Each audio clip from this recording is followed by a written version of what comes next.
जब सबूत खामोश हो जाते हैं या फिर सबूतों का जो अस्तित्व है वो अपने अस्तित्व पर खरा नहीं उतरता है तो पीड़ितों की चीखें भी अनसुनी रह जाती है कोर्ट के अंदर। और 17 साल की लंबी लड़ाई पर सच अभी भी अधूरा सा लगता है। 31 जुलाई 2025 को यह इंसाफ की राह में इंतजार ही पीड़ितों का सबसे बड़ा दर्द बन गया। जिन पीड़ितों को एक लंबे समय से इंतजार था कि उनको एक बड़ी सज़ा मिलेगी, आज वो तमाम आरोपी बरी हो गए हैं। जी हाँ, मालेगांव की सड़कों पर बिखरे खून के धब्बे साफ साफ हमसे ये पूछ रहे हैं कि आखिरकार हमें इंसाफ कब मिलेगा। 17 साल, 7 आरोपी, 6 मौतें और एक फैसला जो आज भी कई सारे सवाल रेस कर रहा है, मतलब कि खड़े करता है। आज हम बात करेंगे मालेगांव ब्लास्ट केस के बारे में, जो भारत के सबसे चर्चित और विवादास्पद आतंकवाद मामलों में से एक रहा। 17 साल पहले हुए इस धमाके ने न सिर्फ मालेगांव को हिला करके रख दिया था बल्कि पूरे देश में एक सनसनी फैला दी थी। 31 जुलाई यानी कि आज से 4 दिन पहले मुंबई की एक स्पेशल कोर्ट ने इस केस में 7 आरोपियों को हरी झंडी दिखा दी, मतलब कि उन्हें बरी कर दिया, आप आज़ाद हो। लेकिन क्या ये फैसला सच का अंत है या फिर सवालों का एक नया दौर फिर से स्टार्ट होने वाला है विपक्ष के द्वारा।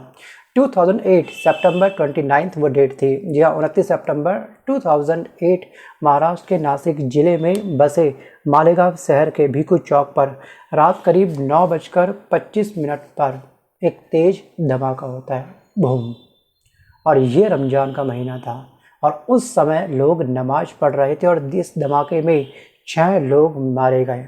101 से अधिक लोग यहाँ पर घायल हुए। जी हाँ, 6 मौतें, धमाके में 4 पुरुष, 1 महिला और यहाँ पर 1 बच्चा मारा गया उस दिन। और इनमें से 37 लोगों को गंभीर चोटें आई। 101 लोग काफ़ी गंभीर रूप से घायल हुए और जिन्हें मुंबई और नासिक के हॉस्पिटल में भर्ती करवाया गया था। और ये स्थान एक्चुअली मुंबई से 200 किलोमीटर के डिस्टेंस पर है। और ये धमाका उस समय हुआ जिस समय मालेगांव की सड़कों पर रमज़ान की और रौनक थी। एक बहुत बड़ा क्राउड यहाँ पर जमा था, लेकिन एक पल में सब कुछ एक धमाके के अंदर तबाह हो गया। शुरुआती जांच हुई और जांच में ये पाया गया कि एक मोटरसाइकिल में इस बम को रखा गया था। शुरुआती जांच में ये बात पता चली है, लेकिन जैसे जैसे जांच आगे आगे बढ़ती गई, मतलब कि भीड़ वाले इलाके में ये जो एक्चुअली मोटर बाइक थी ये पार्क की गई थी और इस धमाके ने धार्मिक तनाव को बढ़ाने की आशंका पैदा करी। क्यों? क्योंकि महाराष्ट्र का जो आपका एंटी टेररिज्म स्क्वाड है, जिसे हम बोलते हैं ATS, इसने जांच स्टार्ट करी। ये केस इसी के अंडर में गया था और जांच में एक LML फ्रीडम एक मोटरसाइकिल आती थी पहले के टाइम पर, तो ये बाइक यहाँ पे रखी गई थी, यहाँ पे ये पार्क की गई थी, राइट। और जिसका इंजन और व्हीकल आइडेंटिफिकेशन नंबर मिटा दिया गया था, जिसे हम बोलते हैं चैसी नंबर। चैसी नंबर के आधार पर चलता पता कि आखिरकार ये बाइक की मैन्युफैक्चरिंग कब हुई थी, किसके नाम पे रजिस्टर्ड है, वगैरह वगैरह। वो चैसी नंबर को इन्होंने हाइड कर दिया था, मतलब कि मिटा दिया था। अब फॉरेंसिक जांच में ये पता चला कि ये बाइक साध्वी प्रज्ञा सिंह ठाकुर के नाम पर रजिस्टर्ड थी। ध्यान रखिएगा, क्या नाम लिया मैंने? साध्वी प्रज्ञा सिंह ठाकुर। इन्होंने अपना जो स्टार्टिंग में बयान दिया था कि इनके ऊपर फोर्स किया गया था, योगी और मोदी का भी नाम ले कि इस केस में वो भी शामिल थे, मतलब उनके कहने पर इन्होंने ये किया था। आते ही इन्होंने बाहर आते ही एक बहुत बड़ा धमाका कर दिया ये स्टेटमेंट देने के बाद। और विपक्ष भी लगातार यही सवाल कर रहा है कि आखिरकार जो पीड़ित लोग हैं उन्हें इंसाफ कब मिलेगा। आपने सबको बरी कर दिया तो आखिरकार ये धमाका किया किसने? सही सवाल है विपक्ष का कहना कि अब सोचिएगा। उसके बाद दोस्तों 23 अक्टूबर 2008 को साध्वी प्रज्ञा सिंह ठाकुर को गिरफ्तार कर लिया गया था क्योंकि उनके नाम पर वो बाइक रजिस्टर्ड थी। उसके बाद बैक टू बैक और लोग भी गिरफ्तार किए गए और ATS ने 6 सप्ताह के भीतर 11 लोगों को हिरासत में लिया और 4000 पेज की ATS ने जनवरी 2009 में 4000 पेज की चार्जशीट दाखिल करी कोर्ट के अंदर। और इसकी जांच कर रहे थे हेमंत करकरे, तत्कालीन वो उस समय ATS प्रमुख थे। 2008 में उन्होंने एक इंटरव्यू दिया था, वो इंटरव्यू आपको आज भी यूट्यूब के अंदर मिल जाएगा, उसको आप देख लीजिएगा। उन्होंने साफ साफ ये बोला कि हमने सबूतों के आधार पर अपनी कार्रवाई करी और ये कोई जल्दबाजी में की गई कार्रवाई नहीं है। हमने एक डेप्थ में अच्छे से मतलब कि इन्वेस्टिगेशन करी, उसके आधार पर हमने 4000 पेज की चार्जशीट अपनी तैयार करी है। और ATS का ये भी दावा था कि साध्वी प्रज्ञा और लेफ्टिनेंट कर्नल प्रसाद पुरोहित ने अभिनव भारत नाम का एक संगठन बनाया था, अभिनव भारत नाम का, ये एक संगठन बनाया था जो कथित तौर पर हिंदू कट्टरपंथी विचारधारा को बढ़ावा देता है। और यहाँ पर अभिनव भारत इस संगठन के ऊपर इस मालेगांव ब्लास्ट के बाद ये आरोप लगाया गया था कि ये जो धमाका किया गया है, ये धमाका मुस्लिम आतंकवाद का जवाब देने के लिए किया गया है। उसके बाद पक्ष और विपक्ष के बीच में सरफुटअव्वल जूतम पेचार वाली स्थिति पैदा हो गई और धर्म की एक बहुत बड़ी दीवार हमारे बीच में खड़ी हो गई। सो गाइस, यहाँ मैं एक वीडियो को अटैच कर रहा हूँ, इस वीडियो को आप ध्यान से देखिएगा। उसके बाद आप मुझे कमेंट करना कि वास्तविक रूप से आपको क्या लगता है कि सच्चाई है क्या सच में इनको बरी करने के बाद में इंसाफ मिल चुका है या फिर सच में दाल में कुछ काला है। मैं फिर आता हूँ वापस टॉपिक की तरफ, उससे पहले आप देखिए ये वाला वीडियो। लड़कियों को सुरक्षित रखो, अपनी लड़कियों को संस्कारित करो, अपने घर में हथियार रखो, कुछ नहीं तो सब्जी काटने वाला चाकू जरा तेज रखो। स्पष्ट बोल रही हूँ, स्पष्ट बोल रही हूँ कि हमारे घरों में भी सब्जी काटने के लिए हथियार तेज होना चाहिए। उन्होंने चाकू से हमारे हर्षा को गोदा था, उन्होंने चाकू से हमारे वीरों को, हिंदू वीरों को, बजरंग दल के कार्यकर्ता, भाजपा के कार्यकर्ता, युवा मोर्चा के कार्यकर्ताओं को गोदा है, काटा है। तो हम भी सब्जी काटने वाले चाकुओं को जरा तेज रख लें, पता नहीं कब कैसा मौका आए। हमारे माननीय मोदी जी का नाम, योगी जी का नाम, माननीय इंद्रेश जी का नाम और तमाम वो नेता जो बड़े बड़े नेता हैं, उन लोगों के नाम लेने के लिए कहा कि उन्होंने कहा और हमने ऐसा किया, ये बोलो। अब बात करते हैं दोस्तों कि यहाँ पर जो हेमंत करकरे के द्वारा जो ये इन्वेस्टिगेशन की गई थी, जो एटीएस के प्रमुख थे, उनका 27 नवंबर 2008 में उनकी हत्या कर दी गई। मुंबई में कुछ आतंकवादियों के द्वारा उनकी पुलिस वैन के अंदर हमला किया गया, गोलाबारी करी गई, ऑन द स्पॉट वहीं पर उनकी डेथ हो गई। उसके बाद 2011 में क्या हुआ कि जो केस था, ये जो आपका मालेगांव केस था, ये case national investigation agency NIA को सौंप दिया गया और NIA ने 2016 में अपनी सप्लीमेंट्री चार्जशीट में साफ साफ ये कहा कि ATS ने मकोका मतलब कि Maharashtra control of organization crime act जल्दबाजी में लगाया था, जो काफ़ी गलत था। मतलब कि NIA ने ATS की चार्जशीट के ऊपर एलिगेशन लगाने शुरू कर दिए, मतलब क्वेश्चन रेस करने शुरू कर दिए, हम ये कह सकते हैं। और न्यूमेरिक फैक्ट साफ साफ ये बोलते हैं कि NIA ने साध्वी प्रज्ञा का नाम हटाने तक की भी सिफारिश करी थी कि इस केस से इनका नाम हटाया जाए। क्यों?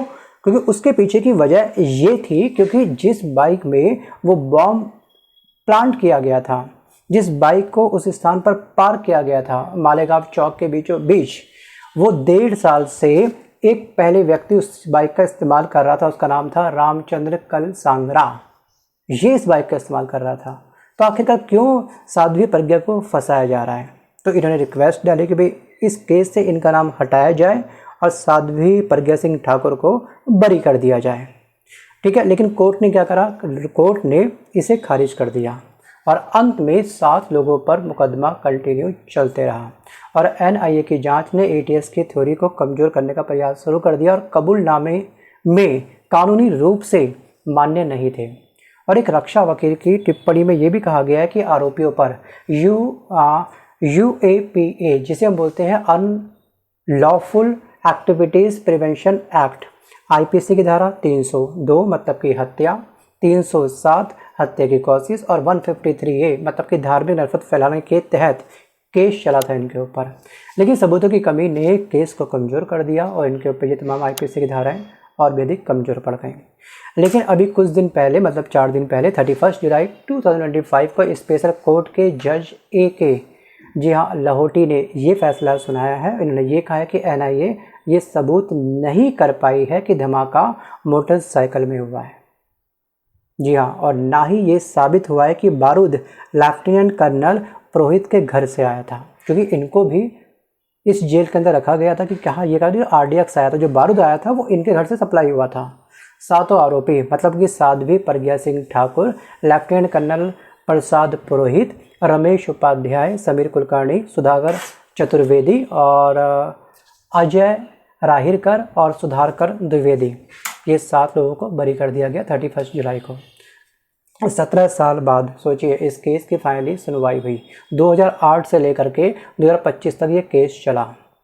लेकिन हमारी सरकार के द्वारा साफ साफ दोस्तों कोर्ट ने मृतकों के परिवार को 2 लाख और घायलों को 50,000 रुपये का मुआवजा देने का आदेश दिया है। लेकिन क्या ये मुआवजा उन लोगों को जिंदा कर पाएगा? क्या उनके परिवार वालों को, जो व्यक्ति चला गया इस धमाके के अंदर, जो मारा गया, जिसकी बॉडी भी तरीके से अपनों को प्राप्त नहीं हो पाई, क्या वो वापस आ पाएगा? और यहाँ पर एक बात ये भी थी कि शुरुआत में तो लोगों ने काफ़ी सारी गवाह स्टार्टिंग में आए, सबने इस बात को ये बोला कि हाँ ये पक्का बाइक वहीं रखी थी, पूरा का पूरा। लेकिन क्या वो कोर्ट में 400 से ज़्यादा गवाहों से जब पूछताछ की गई, काफ़ी सारे गवाह पलट गए। कल से मालेगांव पर लगातार हिंदू मुसलमान किया जा रहा है, जहर उगला जा रहा है, नफरत फैलाई जा रही है, सांप्रदायिकता भड़काई जा रही है। टीवी चैनलों पर यह हो रहा है, बीजेपी के प्रवक्ता कर रहे हैं, विशेषज्ञ कर रहे हैं और एंकरगढ़ तो सबसे आगे है इसमें। लेकिन इस सब के बीच में कुछ सवाल तो बनते हैं। आखिर अगर सब बेगुनाह हैं तो गुनाहगार कौन है? लाशों ने उठकर तो अपने आप को मारकर फिर लाशें नहीं बन गई होंगी। और अगर सभी बेगुनाह हैं तो जिम्मेदार कौन है उन 6 लोगों की हत्या का जो मालेगांव के ब्लास्ट में हुई? उसमें सैयद अजहर हैं, उसमें मुश्ताक शेख हैं, उसमें फरहीन है, इरफान है, हारून मोहम्मद है, शेख रफीक हैं। और कल से ये जो प्रज्ञा ठाकुर के लिए कुछ लोगों के मन में एक बड़ी सिंपैथी, सहानुभूति जाग गई है, उनके लिए टेसू तक बहाए जा रहे हैं। उन लोगों से मुझे पूछना है कि शहीद हेमंत करकरे के लिए जो प्रज्ञा ठाकुर ने शब्द कहे थे, क्या आप उससे सहमत हैं? क्या आप प्रज्ञा ठाकुर को जो उन्होंने श्राप दिया था उस शहीद हेमंत करकरे के लिए, महाराष्ट्र के उस वीर सपूत के लिए जिसने 26/11 में अपने प्राणों की आहुति दी, उससे सहमत है? क्या आप भी प्रज्ञा ठाकुर के उन विक्षिप्त विचारों जो महात्मा गांधी के लिए वो रखती है उससे सहमत है? क्या आप भी प्रज्ञा ठाकुर की तरह आजाद हिंदुस्तान के सबसे पहले आतंकवादी नाथूराम गोडसे के उपासक हैं, उनको अपना आराध्य मानते हैं? इन बातों का जवाब दीजिए। लेकिन कितनी विडंबना है कि एक दिन पहले गृह मंत्री सदन में कह रहे थे एनआईए का कन्विक्शन रेट 98% है, तो फिर एनआईए मालेगांव में किसी को पकड़ क्यों नहीं पाया? इसी एनआईए की लचर कार्रवाई के चलते तो उदयपुर के कन्हैया लाल के हत्यारे आज बाहर हैं।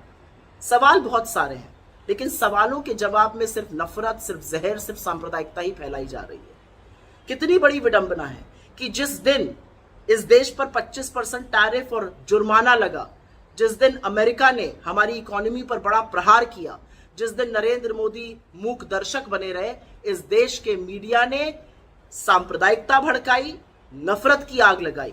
इस देश पर जो कुप्रभाव आने वाला है, जो कुप्रहार आने वाला है, जो सुनामी आने वाली है इकोनॉमिक रूप से, उस पर कोई चर्चा नहीं करी। बाबा आरडीएक्स एक प्लास्टिक एक्सप्लोसिव है, अगर ये तो बताइए कौन है ये करने वाले? इन फैमिलीज को हम क्या जवाब देंगे? किसने किया? देखिए बाबा, ये जो जजमेंट आया है मेरे ख्याल से इंसाफ नहीं हुआ है और हम ये उम्मीद करते हैं कि जिस तरीके से मोदी सरकार और महाराष्ट्र की सरकार ने रेलवे ब्लास्ट के बाद उन्होंने 24 घंटे के अंदर सुप्रीम कोर्ट के पास चले गए, हम ये डिमांड करते हैं कि वो उसी तरह से जिस तरीके से तेजी दिखाई इस केस के सिलसिले में एनआईए अपील करे सुप्रीम कोर्ट में, महाराष्ट्र की सरकार अपील करे, क्योंकि इसमें क्लोजर नहीं हुआ है।